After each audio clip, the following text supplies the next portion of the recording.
और मैं कह रहा हूँ इस 80 lakhs का एक ही काम है, सेफ रहना। पापा, मैं कब कह रहा हूँ कि रिस्क लीजिए? रिटायरमेंट के बाद एक्सपेरिमेंटेशन नहीं होता। I already have 60 lakhs in growth funds, okay.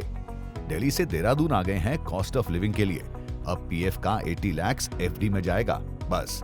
और वैसे भी तुम ही तो कहते हो डाइवर्सिफिकेशन।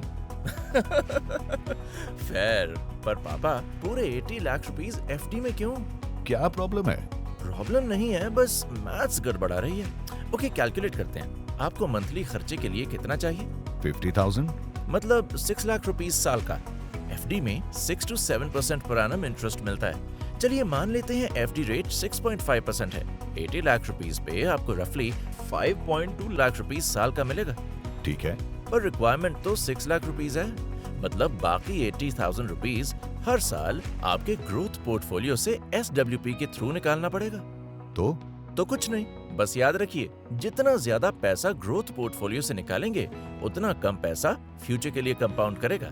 तुम फिर से मुझे इक्विटी में डालने वाले हो? बिल्कुल नहीं, बट मेरी बात सुनो। आप 60 के हो, हट्टे कट्टे हो, कम से कम 100 तक तो जीना ही है। तो 35-40 इयर्स का रिटायरमेंट हुआ ना।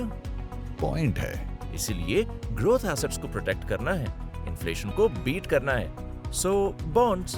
यार ये कॉम्प्लिकेटेड फाइनेंशियल प्रोडक्ट्स मैं नहीं समझता। वैसे पापा, अगर एफडी समझते हो तो बॉन्ड्स भी समझते हो।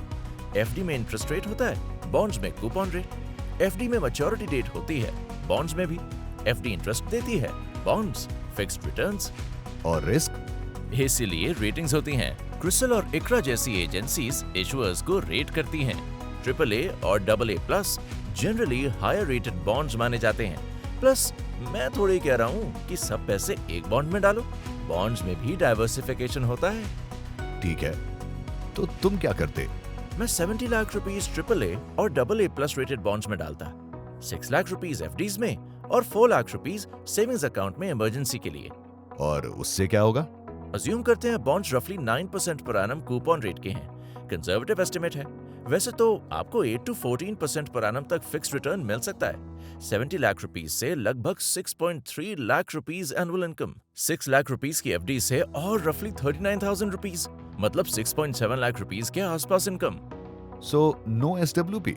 एग्जैक्टली। जब इन्फ्लेशन कैचअप कर लेगा तब एसडब्ल्यूपी स्टार्ट कीजिए। पहले कुछ साल कंपाउंडिंग एंजॉय कीजिए। ग्रोथ पोर्टफोलियो पे प्रेशर कम, लॉन्ग टर्म सिक्योरिटी ज्यादा। अच्छा है, तुम लोग भी कभी कभी सेंसिबल बातें कर लेते हो। कभी कभी।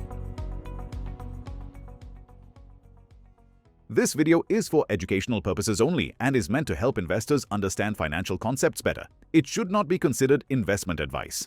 Fixed returns do not constitute guaranteed or assured returns.